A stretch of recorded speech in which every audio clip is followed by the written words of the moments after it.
नमस्कार। YouTube के इस चैनल में आपका स्वागत है। एक कहानी की जिक्र करता हूँ आज। एक राजा था, उसके दरबार में विद्वानों की बड़ी संख्या थी और राजा को भी विद्वानों के साथ बातचीत करने में बड़ा आनंद आता था। एक दिन की बात है, सभा चल रही थी। एक बच्चा आ गया।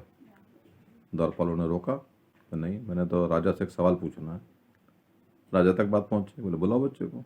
बच्चा आ गया, बोला महाराज, मैंने सुना है कि आपके दरबार में बहुत सारे विद्वान हैं और विद्वानों का बड़ा सम्मान करते हैं। मेरे 3 प्रश्न हैं। 3 प्रश्नों में मेरे को उम्मीद है कि यहाँ पे उत्तर मिल जाएगा। राजा ने कहा ठीक है, पूछो सवाल। बोला महाराज, मेरा पहला प्रश्न है, बुद्धि कहाँ रहती है? तो राजा ने अपने मंत्रियों और दरबारियों की तरफ देखा। सबने सोचा, फिर बोला महाराज एक दिन का टाइम दीजिए, हम कल इसका जवाब दे देंगे। ठीक है। राजा ने उस बच्चे को अपने राजमहल में गेस्ट हाउस में टिकवा दिया, पूरे सुविधा के साथ, पूरे साजो सामान के साथ। और शाम के टाइम पे जो मुख्य दरबारी थे, महामंत्री जी, वो पहुंचे। बच्चे को उन्होंने चॉकलेट दी, उसका आंसर ले लिया। बच्चे ने भी आंसर बता दिया, कोई बात नहीं। दूसरे दिन फिर सवाल पूछा गया, बुद्धि कहाँ रहती है? महामंत्री जी की तरफ महाराज ने देखा। महामंत्री बोले कि महाराज, बुद्धि पुस्तकों में रहती है, बुद्धि भ्रमण में रहती है और बुद्धि ज्ञानियों के सत्संग में रहती है। तो कैसे? बोले पुस्तकों के अंदर तो ज्ञान भरा पड़ा है, जितना पढ़ लो उतना ज्ञान आपको मिल गया और ज्ञान से ही बुद्धि आती है।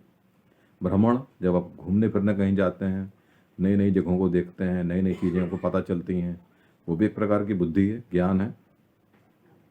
और जब विद्वानों के साथ आप बातचीत करते हैं तो 4 लोग नई बातें बोलते हैं, वो भी आपके लिए ज्ञान है, बुद्धि हो गई। दूसरा सवाल, बुद्धि क्या खाती है? फिर दूसरे दिन का टाइम लिया गया, बच्चे से सवाल का जवाब ले लिया गया।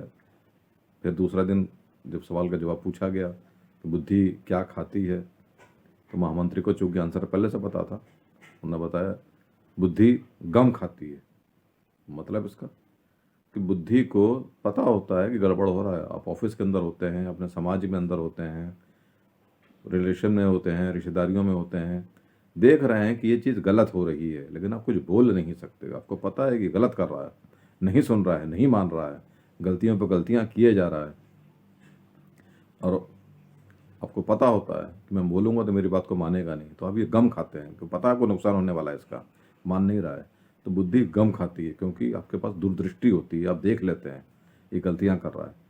तीसरा सवाल, बुद्धि क्या कर सकती है?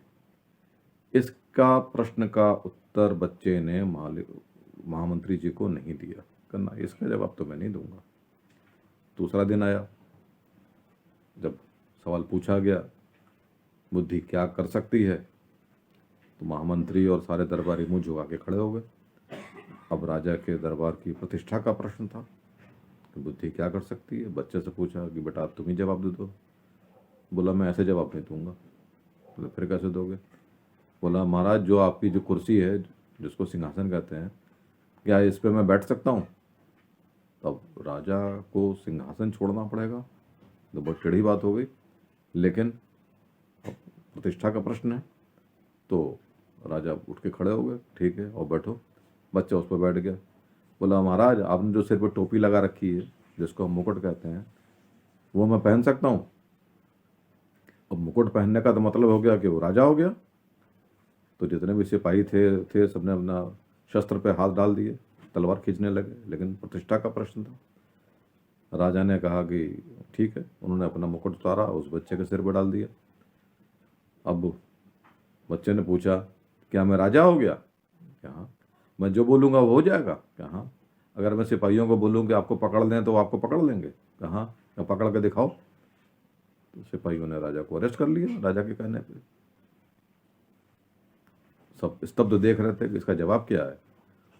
तो बच्चा उठा, बच्चे ने राजा से क्षमा मांगी।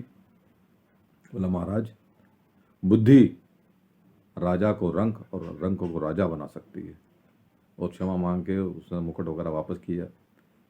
तो बात सिर्फ इतनी है कि विद्वानों के संग, पुस्तकों का ज्ञान, बुद्धि, शिक्षा, यही जीवन का एकमात्र उपाय है जिससे जीवन सुखद हो सकता है।